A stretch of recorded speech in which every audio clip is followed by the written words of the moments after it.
Miss হবে না আপনার পছন্দের টিভি শো। দেখুন জি5 অ্যাপে একদম ফ্রি।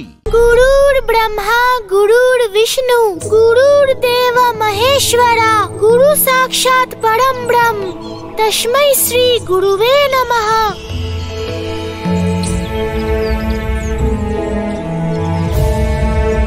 হে গুরুগণ, গুরুর স্থান ব্রহ্মা মহেশ্বর এবং বিষ্ণুর থেকে বড় হয়, তাই আপনারাই আমায় পথ দেখান যে কিভাবে নিজের মর্যাদায় থেকেও এই নিয়তিকে পূর্ণ করতে পারি। হে কানাই, এই সংসারে কোনো সমস্যাকে ন্যায়পূর্ণভাবে সমাধান করবার জন্য সমস্যার মূল পর্যন্ত যেতে হয়। অতএব তোমাকেও এই সমস্যা নিবারণের জন্য সমস্যার মূল পর্যন্ত যেতে হবে। আমি কিছু বুঝলাম না গুরুদেব। হে কানাই, দেবী কীর্তির এই জীবন কলাবতীর শারীরিক জীবন, কিন্তু এই জীবনের পূর্বে দেবী কলাবতীর যে দৈব জীবন ছিল, এই সমস্যার সমাধান তুমি সেখান থেকেই পাবে। হ্যাঁ কানাই, কেবল ওই দৈবলোকে পৌঁছেই আপনি এই নিয়তির নির্ধারণ এমনভাবে করতে পারবেন যাতে আপনার দেবী কীর্তির মহাপ্রস্থানের পাপ না লাগে। আমি বুঝে গেছি গুরুদেব। এর অর্থ হলো যে আমাকে দৈবলোক যেতে হবে। অনুমতি দিন গুরুদেব।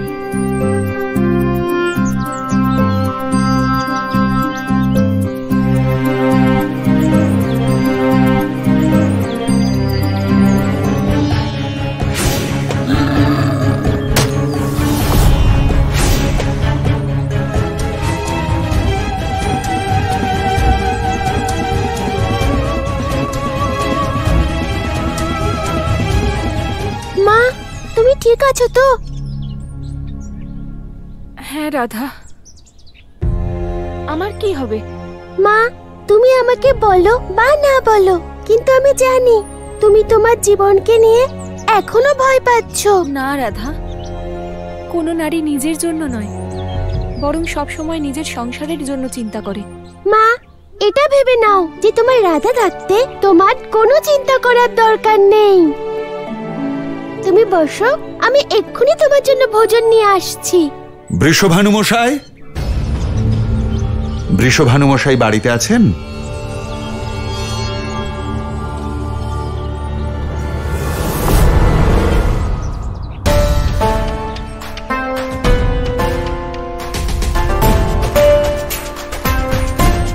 উনি তো এখন গৃহে নেই। তা কি করে সম্ভব? উনি তো আমায় এখানে আসতে বলেছিলেন। ক্ষমা করবেন, কিন্তু আমি আপনাকে চিনলাম না। চিনবেন কি করে? আমি তো এখনো আমার পরিচয়ই দিইনি। আমি হলাম গোয়ালা মাতঙ্গ। বৃষভানুমশাই গাভীদের দেখাশোনার জন্য আমায় ডেকেছেন। কিন্তু আপনি গাভীদের দেখাশোনা করতে পারবেন তো? মা, ওনার পরীক্ষা আমি নিয়ে নেব, তুমি গিয়ে কিছুক্ষণ বিশ্রাম করো।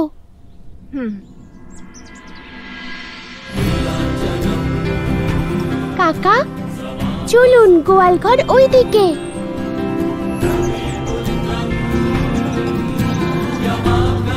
শনিদেব, আপনি এখানে? আমি তোমায় কথা দিয়েছিলাম যে আমি থাকতে কেউ তোমার মায়ের ক্ষতি করতে পারবে না, তাই যতক্ষণ না ওনার সংকট দূর হচ্ছে গোয়ালা মাতঙ্গ এখানেই থাকবে।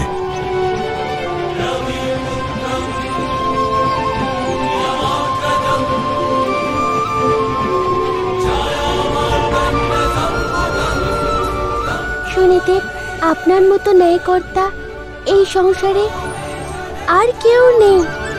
কানাই, আমি তোমাকে কখনো ক্ষমা করব না, কারণ তুমি আমার সব থেকে প্রিয় সখা হয়েও সব থেকে বড় শত্রু হয়ে গেলে।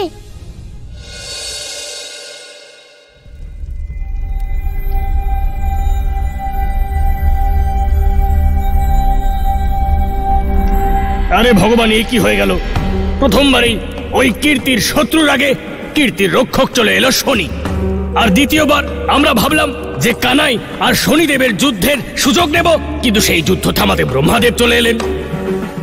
আরে এইভাবেই যদি সবাই একের পর এক আসতে থাকে, তাহলে আমরা কীর্তির ভবলীলার সঙ্গ কিভাবে করব ভগবান? তুমি শুধু এটুকু বুঝে নাও ভদ্রাক্ষ, যে সকল দেবতারা মিলে রাধার মা কীর্তির বিনাশের পথ তৈরি করেছে, আর আমাদের এখন সেই পথ দিয়েই হাঁটতে হবে। এখন ওই রাধার মা যার হাতেই মরুক না কেন, রাধার যেন মনে হয় যে তাকে পরম অবতার শ্রীকৃষ্ণই মেরেছে।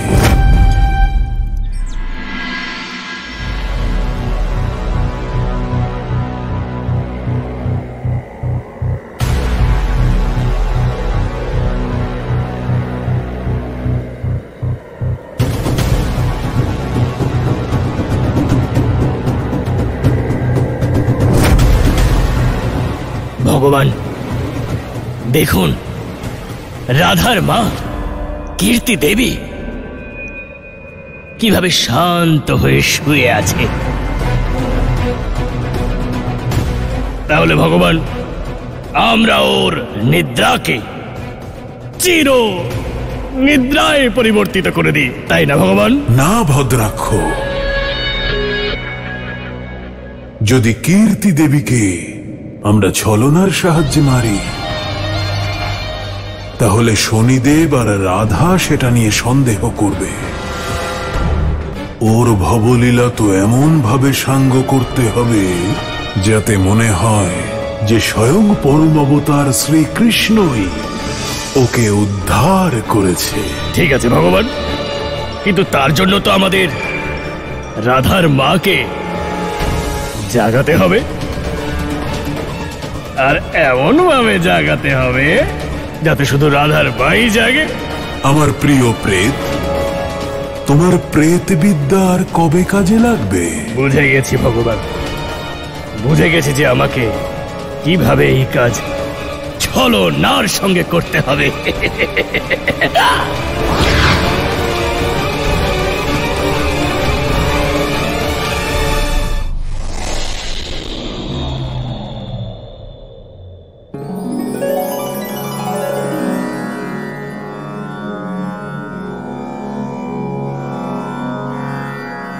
ॐ आर्यमानतृप्ताम् इदं तिलोदकं तस्मै स्वधा नमः। ॐ मृत्योर्मा अमृतं गमय। আমার প্রার্থনা শুনুন হে পিতৃদেব, আপনি প্রকট হন।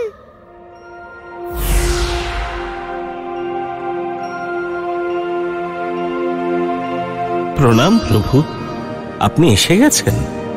আপনি আমার দুই কন্যা নয়নাবতী এবং সুনয়নার মতো তৃতীয় কন্যা কলাবতীকেও নিয়ে আসবেন। হে পিতৃদেব, এটা তো নিয়তির দ্বারা পূর্ব নির্ধারিত, তাই খুব তাড়াতাড়ি আপনার তৃতীয় পুত্রী আপনার কাছে ফিরে আসবে। কিন্তু এই কাজে আপনাকে আমায় সাহায্য করতে হবে পিতৃদেব।